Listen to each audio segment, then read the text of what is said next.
Hello, Periscopers. Where's my other headphone? Hello, the Wilder KJ. I'm gonna figure out how to share this live on. There we go. I only have one headphone. Hold on.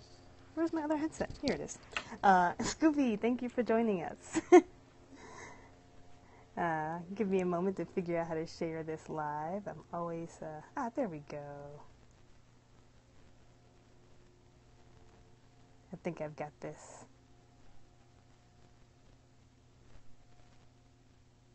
Oh, then I push that button. There. Hello, More Than the Conqueror 1.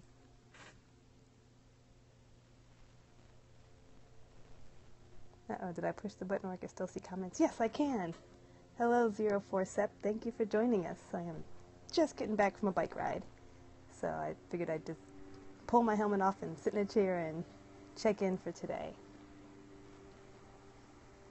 Hello, Savares. Thank you for joining. Hi, I see you there. Thank you. Hi. If you're joining us for the first time, just say hello so I know you're there. Joining us, joining me, joining the community, I guess I should say. Feel free to share with your followers by swiping to the right. Hello, Andre, if you're on an iPhone, or from the bottom up if you're on an Android. Or on Twitter, of course, or Facebook. I won't be long. This has been one of those weeks. It's always one of those weeks, right? I kept saying one of those weeks several weeks ago when I was having one of those weeks, and this is another one. So I don't want to take up too much time, but I just wanted to kind of pop back in today. If you see the title I put on was Take the Heat, so we'll talk about that today. My name is Monica A. Coleman. I am a professor of religion. I'm based in Los Angeles, California. And I am the author of the forthcoming book, Bipolar Faith, A Black Woman's Journey with Depression and Faith. And the book comes out July 1. And I come on Periscope for just a little bit to talk about what are my spiritual practices. People ask me all the time, what are my spiritual practices, or how do I live faithfully with a depressive condition?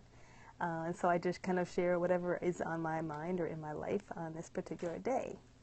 So in Los Angeles, there's this thing called June gloom, which I didn't know because I lived outside of LA most of my Southern California life, just a bit outside of LA, but to the east or to the north.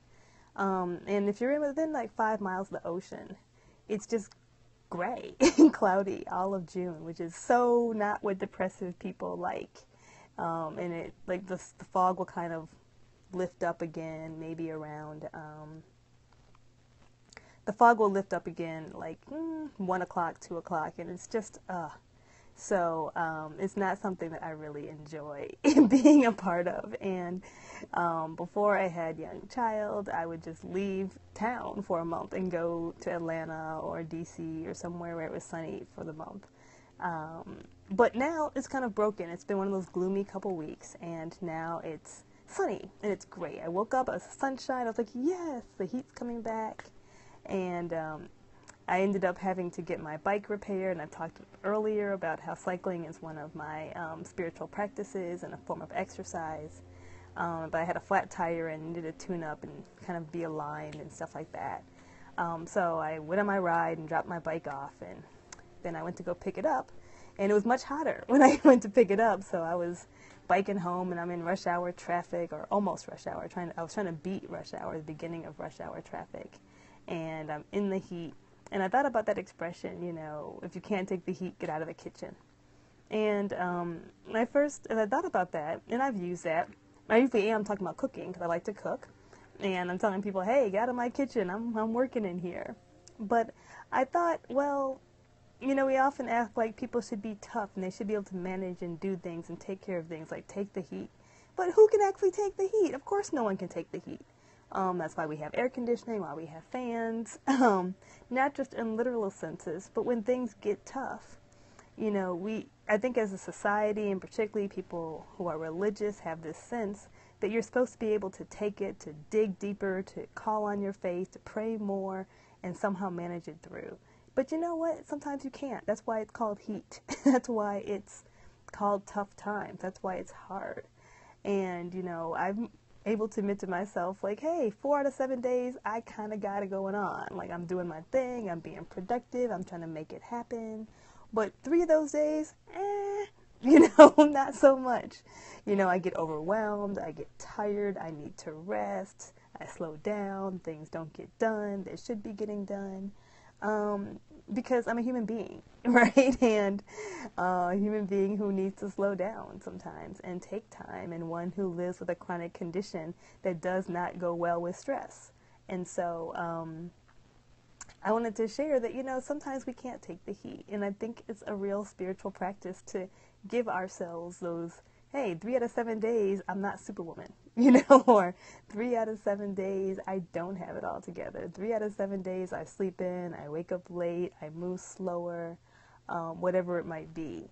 I can't take the heat. 3 out of 7 days, I'm in survival mode, whatever it might be. And I think about the story that I often heard growing up in Sunday school about, Meshach, Shadrach, and Abednego being in the fire, right? And this idea they're supposed to be able to take the fire, and there's that fourth being in the fire with them. And was it God or an angel or some kind of, we use the term theophany, which is just a fancy word for God person, right? That was there in the fire with them, and they withstood the fire. But, well, that's great for them. But the rest of us, the fire leaves us with singes, and it burns us a little bit. And even if we make it out, and even if we're okay, it doesn't mean that we're not changed by it, that we didn't feel it, that it didn't slow us down, that it didn't affect who we are. And the fact that we come out sometimes limping or singed, I guess singed, to keep the same metaphor going, or a little bit burnt, so to say, doesn't mean that God wasn't with us. We don't get a whole lot of the story about these 3 Hebrew boys after the fire. What were they like before the fire? What were they like after the fire? Right? How did it change them? Yes, they survived, but who were they? And those of us in the world have to think about that. Like, we have a before and after the fire. And so I just wanted to say, like, I think it's a practice. One of the ways I kind of get through is kind of telling myself it's okay. It's okay not to be Superwoman every day. It's okay to go through the fire and come out singed, come out changed, come out different. I might be stronger, I might be pure, I might just be a little burned and frayed on the edges too. And that's okay, right? I have a good friend, Ramal, too, and he has these wonderful expressions about the beauty of scars. He says scars aren't wounds. You're not bleeding all over the place, but it's a sign that you've healed, the sign that you've been through something, but also that you've healed. And so sometimes you come out with scars. And so I just want to say, sometimes we can't take the heat. The truth is, no one can take the heat all the time. And you do better by just kind of saying, hey, it's hot in here, I'm going to sit down. I can't do any more than that today, and tomorrow is another day. So that's what I wanted to share, is I'm kind of still sweating from being out in the heat and having one of those days where it's one of those 3 of 7 days where I'm not Superwoman, I'm just barely getting it done. And it's okay. It really is, and God gets it. I truly believe God gets it, and it doesn't mean that God is any more or less with me, because that's what's cool about God. You can't really shake God. God's always there.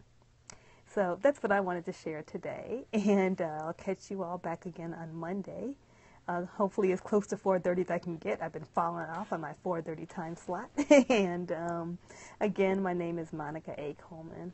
I'm a professor of religion. I am based in Los Angeles, California. And I am the author of the forthcoming book, Bipolar Faith, A Black Woman's Journey with Depression and Faith. You can swing by, pick that book up on Amazon, Barnes & Noble, fortresspress.com. Shout out to my publisher. Just pre-order it now. It'll pop in your mail July 1st or a couple days afterwards. I haven't even held it in my hand yet, so I'm totally excited. And feel free to just, if you've enjoyed this, to just use the hashtag BipolarFaith. Or catch the replay, and I will look forward to seeing you all again on Monday. And on Monday, I'm going to talk a little bit about where I'll be. I'll talk more about the book. I've been talking about spiritual practices, but I'll talk a little more about the book, the making of the book, and hopefully coming to a city near you. And I'll throw the spiritual practices in there too. And I did see someone ask me, have I been to Compton? I have been to Compton, but I have not spoken or preached in Compton. So thank you for asking, and I see the Compton love. Many blessings. I'll see you all Monday.